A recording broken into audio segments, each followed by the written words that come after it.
This channel does not promote any violent, harmful, or illegal activities. All content provided by this channel is meant for an educational purpose only. Trinamool বিধায়ক মনিরুল ইসলামের নেতৃত্বে BDO অফিসে তাণ্ডব ভাঙচুর, কিন্তু বিডিওর অভিযোগের ভিত্তিতে এফআইআর এর নাম নেই বিধায়কেরই। অজ্ঞাত পরিচয়দের বিরুদ্ধে এফআইআর দায়ের করেছে পুলিশ। ঘটনার পর রাজ্য পুলিশের ডিজির সঙ্গে ফোনে কথা বলে নির্বাচন কমিশন।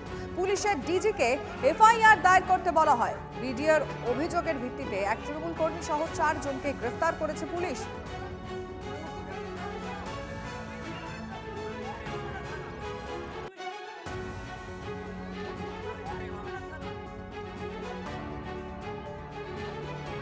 ঘটনার সময় অন্য রুমে ছিলেন টিভি9 বাংলাকে প্রতিক্রিয়া ভিডিও জুনায়েদ আহমেদের। কি বলেছেন শুনবো।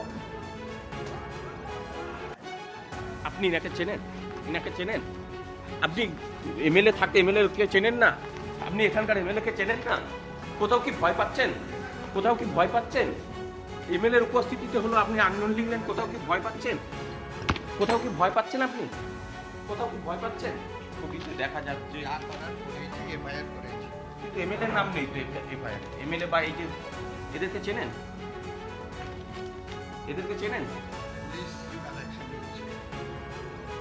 পুলিশ অ্যাকশন নিচ্ছে। এই যে এই ছবিগুলোকে চেনেন ইনাকে বা ইনাদের?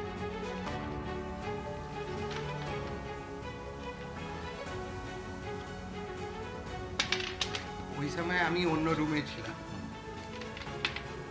That's all.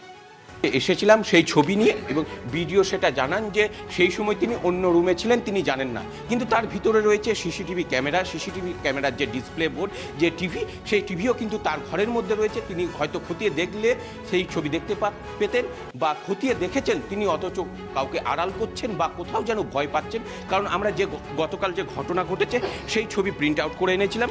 সেই ছবি কিন্তু সবাই সর্বসমক্ষে গোটা রাজ্যবাসী দেখেছে। সেই ছবিতে জলজল করছে স্থানীয় বিধায়ক, এবং এখানে দেখা যাচ্ছে যে এখানে জনপ্রিয় তৃণমূল নেতা বাবলু ঘোষ, যার সবসময় এই বিডিও অফিসে আনাগোনা, অথচ তাকে চিনতে পারেননি। এফআইআর যেখানে করা হয়েছে সেখানে এফআইআরে আননোন, এটাই লিখেছেন বিডিও। অর্থাৎ কোথাও না কোথাও ভয় পেয়েছে বা কাউকে আড়াল করার চেষ্টা। সেই বিষয়ে বিডিওর সঙ্গে জানার চেষ্টা করলে তিনি বলেন যে অন্য কোথাও ছিলেন, তিনি জানেন না। তাহলে প্রশ্ন হচ্ছে, তিনি কি ভয় পেয়েছেন? ক্যামেরায় সিদ্ধার্থর সাথে কৌশিক, টিভি9 বাংলা।